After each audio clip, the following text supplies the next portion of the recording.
Hi student, unique Edu world में आप लोग का स्वागत है।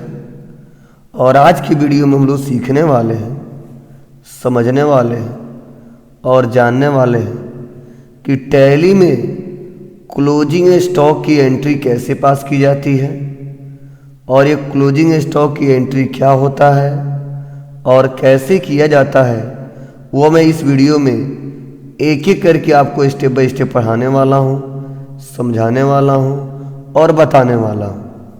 तो देखिए, मेरे पास एक डाटा है जिसमें हमने लिखा हेडिंग क्लोजिंग स्टॉक एंट्री, और इसमें क्या क्या दिया है तो प्रोडक्ट का नेम दिया है, ग्रुप दिया है, क्वांटिटी दिया है, रेट, अमाउंट, और उसके बाद से इन सब का टोटल अमाउंट जो आया है वह 1 लाख रुपए आया है। तो पहले तो समझिए क्लोजिंग स्टॉक होता क्या है। तो मैं आपको बता दूं कि साल के अंत में जितने स्टॉक हमारे पास बच जाते हैं, साल के अंत में, फाइनेंशियल ईयर के अंत में जितने स्टॉक हमारे पास बच जाते हैं उसी को बोलते हैं क्लोजिंग स्टॉक। अब ये जो क्लोजिंग स्टॉक साल के अंत में जो बचा है हमें अगले साल दिखाना होता है।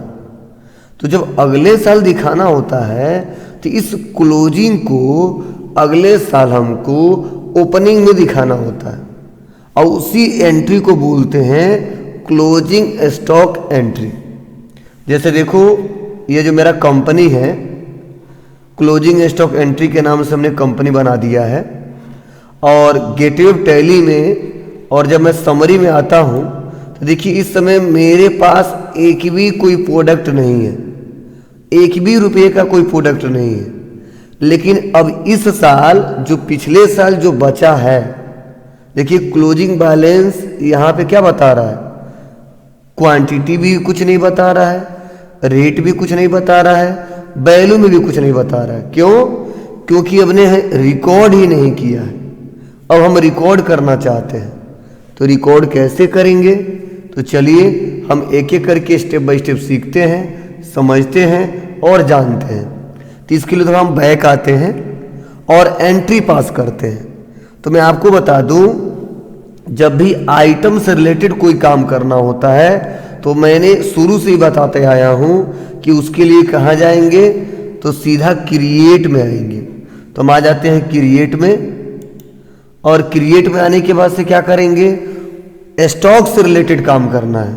तो इसके लिए कहाँ जाएंगे, इन्वेंट्री मास्टर में आएंगे।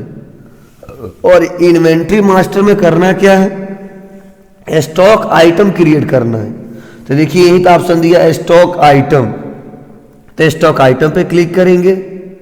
अब स्टॉक आइटम पे क्लिक करते ही हमारे सामने कुछ ऐसा इंटरफेस खुल गया। अब आपको करना क्या है, तो आइटम का नेम आपको क्रिएट करना है।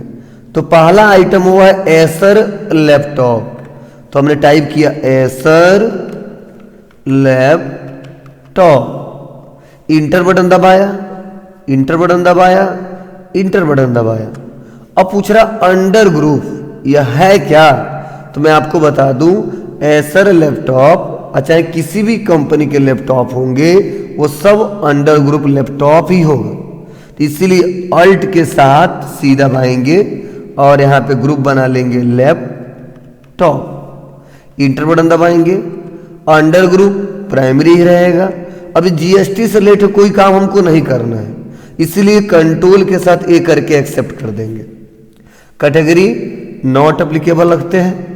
यूनिट पूछा जा रहा है, मतलब इसको बेचोगे किस में, पीसेस में, केजी में, लीटर में, नंबर्स में, क्विंटल में। तो आपको पता ही है कि जो एसर लैपटॉप है इसको किस में बेचेंगे, पीसेस में। किस में बेचेंगे, नंबर्स में।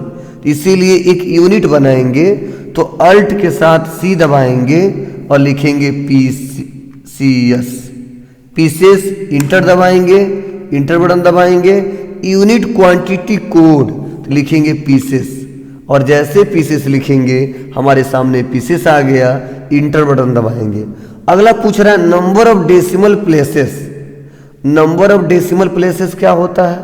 नंबर ऑफ डेसिमल प्लेसेस का मतलब होता है कि आप जो यूनिट बना रहे हो, जो यूनिट ऑफ मेजर क्रिएट कर रहे हो, क्या उसमें दशमलव वाला संख्या भी अलाउ करना है, और अलाउ करना है तो कितना अंक तक करना है वो मेंशन कर सकते हैं। तो अभी नहीं करना है इसमें, क्योंकि पीसेस में कोई डेसिमल नंबर की रिक्वायरमेंट नहीं होती है। इंटर बटन दबा देते हैं और एक्सेप्ट कर लेते हैं। अब कह रहा अल्टरनेट यूनिट, तो अल्टरनेट यूनिट कुछ नहीं है, नॉट अप्लीकेबल करेंगे और इंटर इंटर इंटर दबा के नीचे आ जाएंगे। अब यही भी पूछेगा क्वांटिटी, और देखिए लिखा गया ओपनिंग बैलेंस, मतलब पिछले साल का जो क्लोजिंग था वही बैलेंस इस साल क्या हो जाएगा, ओपनिंग में आ जाएगा। तो क्वांटिटी पूछा जा रहा है, तो क्वांटिटी में हम क्वांटिटी भरेंगे, कितना है 2 है, तो हम यहाँ पे टाइप कर दिए 2। अगला है रेट, क्या पूछ रहा है अगला, रेट, तो रेट में हम रेट भरेंगे कितना, तो 20,000 है, हमने भर दिया 20,000। और मैं आपको बता दूं जैसे हम 20,000 भरेंगे, इंटर दबाते ही देखिए यहाँ पे इसका मल्टीप्लाई कर दिया और यहाँ पे 40,000 आ गया। तो इस प्रकार जब भी हम क्लोजिंग स्टॉक का एंट्री ओपनिंग में दिखाते हैं तो यही प्रोसीजर होता है और ऐसे ही हमको भरना होता है। चलिए इंटर बटन दबा के और इसको एक्सेप्ट कर लेते हैं। ऐसे अगला बना लेते हैं, क्या है डेल पीसी, तो हमने लिख दिया del PC.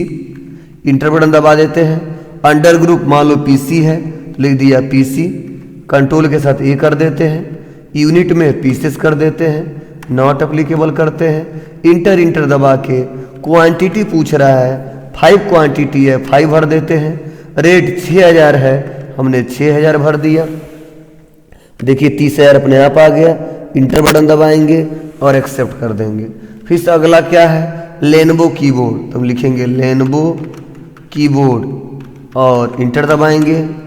Under group keyboard है तो अल्ट सी करेंगे, कीबोर्ड टाइप करेंगे, इंटर दबाएंगे, कंट्रोल के साथ ए करेंगे, इंटर दबाएंगे, पीसेस करेंगे, नॉट अप्लीकेबल करेंगे और क्वांटिटी पूछा जा रहा है। क्वांटिटी में 15 क्वांटिटी है, 15 क्वांटिटी लिखेंगे। रेट कितना है तो 250 है तो 250 करेंगे और वैल्यू 3750 है, 3750 आ गया। इंटर दबाएंगे, एक्सेप्ट कर लेंगे। अगला लेनोवो माउस टाइप करते हैं, लेनोवो माउस, इंटर दबाएंगे। अंडर ग्रुप तो यहाँ पे हम कर देंगे अल्ट सी माउस, इंटर दबाएंगे। यहाँ पे क्या करेंगे, कंट्रोल के साथ ए कर लेंगे। कैटेगरी यहाँ पे कर देंगे पीसेस, नॉट अप्लीकेबल और इंटर इंटर दबा के क्वांटिटी पूछ रहा है। क्वांटिटी में कितना है 25 है, 25 कर देंगे। रेट 250 है, 250 कर देंगे और यहाँ पे इंटर दबा के एक्सेप्ट कर देंगे। जस्ट अगला है डेल प्रोजेक्टर, तो लिखेंगे डेल प्रोजेक्टर, इंटर दबाएंगे। अंडर ग्रुप अल्ट सी करेंगे, लिखेंगे प्रोजेक्टर और इंटर बटन दबा के एक्सेप्ट कर लेंगे। पीसेस कर लेंगे और इंटर इंटर दबा के क्वांटिटी पूछ रहा है, 2 क्वांटिटी 2 भर लेते हैं। रेंट पूछ रहा है 10,000 टाइप करते हैं और देखिए 20,000 आ गया। और इस प्रकार आसानी तरीके से इसको एक्सेप्ट कर लेंगे। अब इतना करने के बाद हम इसके बटन दबाएंगे, इसके बटन दबाएंगे और इसके बटन दबाएंगे। अब हम इसका रिपोर्ट देखना चाहते हैं कि ये 2 लाख रुपए का जो मैंने एंट्री किया है वह कहाँ दिखेगा। 1 लाख रुपए का जो एंट्री किया वह कहाँ दिखेगा, कैसे शो होगा। तो चलिए बैक आते हैं, सीधा नीचे आएंगे और आ जाएंगे कहाँ पे, स्टॉक समरी पे। और जैसे मैं स्टॉक समरी पे क्लिक करूँगा, मैं आपको बता दूं यहीं पे देखिए बता रहा है कि कीबोर्ड 3750 का है, लैपटॉप 40,000 का है, माउस 6,250 का है, पीसी 30,000 का है, प्रोजेक्टर 20,000 का है। टोटल मिला के यहाँ पे कितना है तो देखिए टोटल मिला के यह 1 लाख रुपए का माल है। और यही हमारा क्या है, क्लोजिंग स्टॉक एंट्री कहलाता है। और अगर डिटेल देखना है कि किसमें क्या है तो अल्ट के साथ F1 बटन प्रेस करेंगे, बता देगा कि कीबोर्ड में लेनोवो कीबोर्ड है कितना क्वांटिटी, लैपटॉप में एसर का लैपटॉप है, माउस में लेनोवो का माउस है, पीसी में डेल पीसी है, प्रोजेक्टर में डेल प्रोजेक्टर है। तो इस प्रकार हम आसानी तरीके से डिटेल देख सकते हैं, क्लोजिंग स्टॉक का एंट्री देख सकते हैं और ऐसे रिपोर्ट को शो करा सकते हैं। तो इस प्रकार हमने सीखा इस वीडियो के माध्यम से क्लोजिंग स्टॉक की एंट्री कैसे पास की जाती है और इसके लिए क्या रूल प्रोसीजर है और क्यों पास की जाती है। अगर ये वीडियो आप लोग को अच्छा लगा हो तो please like, comment, share, subscribe करना ना भूलें। Thank you.